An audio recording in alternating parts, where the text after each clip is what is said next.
tarde, Pacheco. Na verdade, você pode estar assistindo isso de manhã, de tarde, de noite, enfim. Boa, né? Boa. Para quem está assistindo aqui.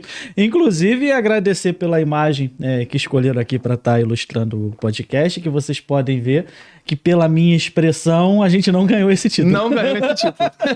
Fomos vice-campeões de um presencial na época com o Santos Esportes, faz parte da trajetória também. Estou aqui muito feliz de estar contigo, um amigo, sócio, né, parceiro. E também, não sei se você sabe, mas jogador de pró-clubes. Já joguei muito tempo atrás. Também controverso. Também faz parte dessa carreira controversa, Manuel Pacheco no pró-clubes. Mas, enfim, hoje em dia eu posso dizer que eu sou profissional de esportes, profissional de pró-clubes, que para mim é um segmento que a gente vai falar muito também aqui. Estamos no podcast de negócios, então vamos falar muito sobre essa vertente de negócios, inclusive como oportunidades de crescimento e construção. Mas passando um pouco rapidamente pela minha trajetória, eu sou jornalista, trabalhei no jornal Lance como repórter durante muitos anos. Depois cheguei a ser assessor de comunicação do Fluminense Futebol Clube, mais ligado à presidência na época da gestão do Peter Eduardo Sinsen. Cheguei a ter um título lá, o Fluminense, por sinal, é o meu time de coração, então eu tive a possibilidade de trabalhar dentro do meu time de coração. Antes dessa jornada como jornalista, eu fiz faculdade de Ciências Sociais na Universidade Federal Fluminense, a UF, na qual Ciências Sociais, se você não sabe, divide ciência política, antropologia e sociologia. E por lá, uma vez numa aula, um professor falou sobre a tal da autorrealização pelo trabalho. E quando a gente pensa, faz total sentido. O que a gente vai passar mais tempo na nossa vida fazendo é trabalhando. Então, que a gente dignifique a nossa atividade. Essa também é uma das outras falas que a gente escuta bastante no mundo das ciências sociais acadêmicas. O trabalho dignifica o homem. Então, nada mais do que aquele cara que, eu quero trabalhar, é importante trabalhar, mas você conseguir se autorrealizar por meio do trabalho pode fazer a diferença na sua jornada. Eu sempre fui apaixonado por futebol, sempre quis trabalhar com esporte. Num primeiro momento, eu fui trabalhar com futebol na parte de jornalismo, então fui repórter do Lance, assessor de imprensa do Fluminense. Além disso, também tive a vivência como diretor de comunicação do SRZD, mas naquele meio tempo, algo já me chamava muita atenção, porque eu também nasci na era dos games, né? Na década de 90, né? Olha, eu denunciando a idade.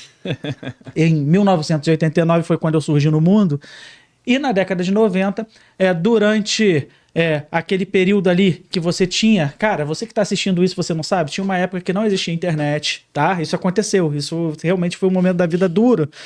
Você também vivenciou isso. Sou de 97. Exatamente. Então tinha um período que você não tinha internet. Basicamente, você tinha a Globo, o SBT, a Band, e eu ganhei um Master System, tá? E dentro do Master System tinha um joguinho de futebol ali, que os seus bonecos eram um campinho, a visão era de cima, quase a co-op, né, lá do FIFA, pra quem entende do FIFA sabe o que eu tô falando, só que os bonequinhos pareciam uns peixinhos andando no campo.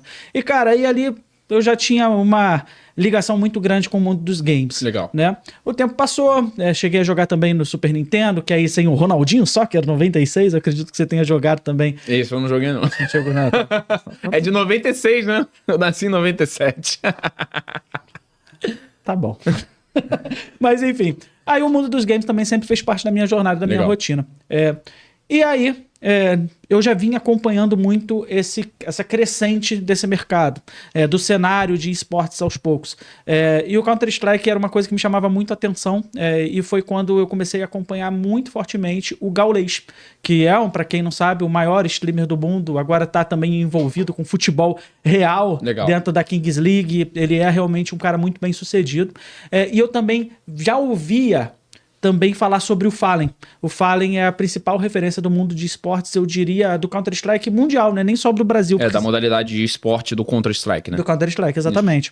E aquilo começou a me chamar a atenção e eu comecei a estudar também sobre esportes. Além disso, quando você está muito tempo dentro de uma área de esporte, como eu estava, não o esportes, o e-esporte, ou seja, jornalismo, cobertura, rotina, tudo que você vai fazendo se torna uma rotina, se torna um desafio.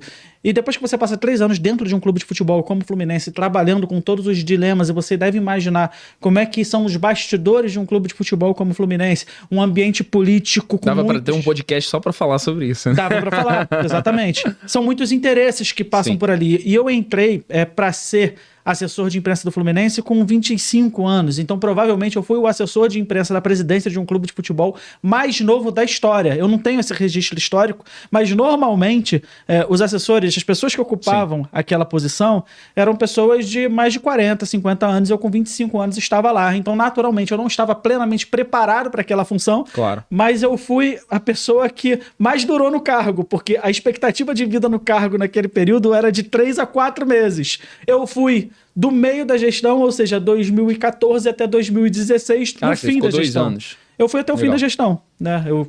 E a gente conseguiu construir um posicionamento, uma identidade de marca, uma visão de negócio do Fluminense pensando no futuro, levando em consideração divisão de base, levando em consideração projetos internacionais, que deu muito certo, né? Com uma equipe que a gente construiu lá e trabalhou, que foi muito boa, e que eu era parte integrante dessa equipe, eu não era o diretor responsável pela equipe, eu era apenas um dos componentes, né? Uma das peças, no caso, na parte de assessoria da presidência.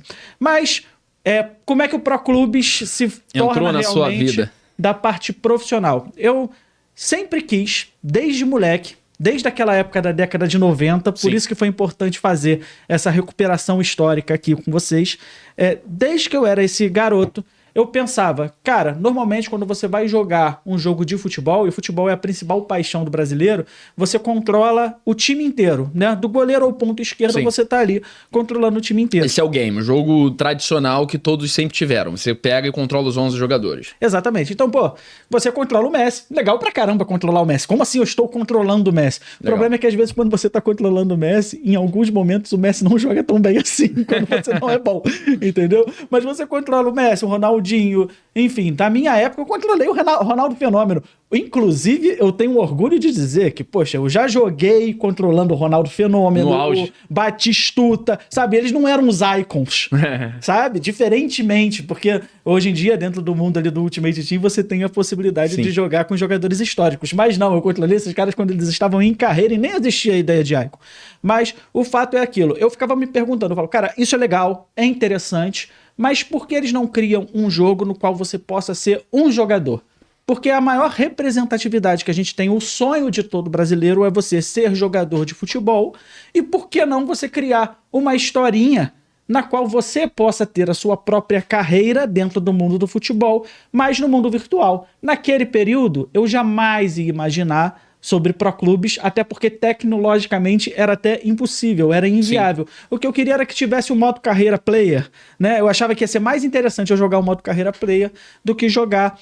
surgiu depois, né? Com o passar do tempo, acabou surgindo o modo carreira player. Quando surgiu, eu já gostei pra caramba. Já falei, todo mundo se apaixonou no primeiro que teve. Pra quem joga jogos de videogame, quem gosta, isso eu acho legal, porque o brasileiro, ele já nasce com um sonho de ser jogador de futebol. Sim.